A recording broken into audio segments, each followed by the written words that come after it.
पश्चिम बंगाल के संदेश खाली में बवाल खत्म नहीं हो रहा, बल्कि एक के बाद एक बड़ी अपडेट सामने आ रही हैं। संदेश खाली मामले में मुख्य आरोपी शाहजहां शेख की अभी तक गिरफ्तारी नहीं होने पर कई सवाल उठ चुके हैं। यहां तक कि पश्चिम बंगाल की हाईकोर्ट भी इस सवाल को उठा चुकी है। अब सीपीएम नेता मोहम्मद सलीम ने इस मामले में बहुत बड़ा आरोप लगा दिया है।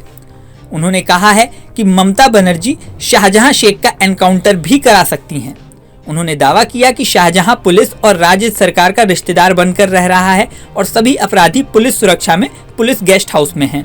हो सकता है कि उसका एनकाउंटर भी कर दिया जाए।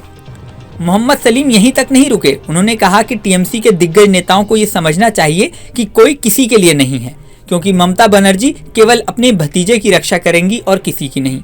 मोहम्मद सलीम के आरोपों से इतर इस मामले में कार्रवाई की बात करें तो जहां शाहजहां शेख को ईडी की ओर से चौथा सम्मन भेजा जा चुका है, लेकिन उसका अभी तक कुछ भी अता पता नहीं है। वहीं शुक्रवार को भी उसके ठिकानों पर छापेमारी की गई, लेकिन वह फिलहाल फरार है। सबसे पहले शाहजहां शेख का नाम राशन घोटाले में सामने आया था। इसके बाद वह ईडी के निशाने पर आ गया। उसके बाद संदेश खाली की महिलाओं ने उस पर जमीन हथियाने और यौन शोषण के आरोप लगाए। तब से संदेश खाली का मामला देश की राजनीति में छाया हुआ है और बीजेपी इस मुद्दे को लेकर टीएमसी पर हमलावर है। यहाँ आपको ये भी बता दें कि जिस सीपीएम के नेता ने शाहजहां शेख पर एनकाउंटर का डर जताया है, उसी सीपीएम को छोड़कर शाहजहां शेख टीएमसी में गया था।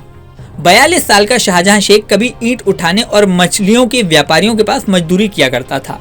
बाद में वो यूनियन लीडर बन गया। धीरे धीरे मजदूरों की यूनियन का नेता बन गया। साल 2004 में वह सीपीएम से जुड़ा। इसमें उसकी मदद उसके मामा मुस्लिम शेख ने की। मुस्लिम शेख उस समय सीपीएम का नेता और पंचायत प्रमुख था। वह 6 सालों में अपने मामा की शागिर्दी में आगे बढ़ा। 2010 में जब राज्य की राजनीतिक हवा बदलने लगी तो शाहजहां शेख ने टीएमसी के नेताओं से नजदीकी बढ़ाई और धीरे धीरे उनकी पार्टी में आ गया। शाहजहां शेख ने शुरुआत में टीएमसी राष्ट्रीय महासचिव मुकुल रॉय और उत्तर 24 परगना टीएमसी जिला अध्यक्ष ज्योति प्रियो मलिक के नेतृत्व में काम किया। जब ज्योति प्रियो मलिक को मंत्री बनाया गया तो शाहजहां शेख की ताकत और बढ़ गई। शाहजहां शेख को गब्बर और भाई नाम से भी जाना जाता था। ईडी और पुलिस शेख की तलाश में जुटी हुई हैं। वहीं शुक्रवार को भीड़ ने भगोड़े शाहजहां शेख के भाई सिराज के ठिकानों पर आगजनी कर दी। भीड़ ने बेलमाजुर इलाके में मछली पालन फार्म में आग लगा दी। यह संपत्ति सिराज की थी। वहीं एक और टीएमसी नेता अजीत मैसी के घर पर भी हमला किया। गुस्साए स्थानीय लोगों ने उसकी बाइक और उसके घर की बाड़ को तोड़ दिया। आरोप है कि अजीत मैती अवैध जमीन हड़पने में शामिल था और शाहजहां शेख के साथ मिला हुआ था।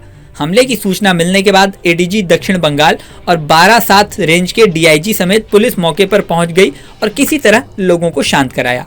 अब ये मामला कितना आगे जाता है ये तो समय बताएगा। इस वीडियो में फिलहाल इतना ही। जल्दी नया वीडियो लेकर आपके सामने फिर आएंगे। बने रहें न्यूज़ नेशन पर।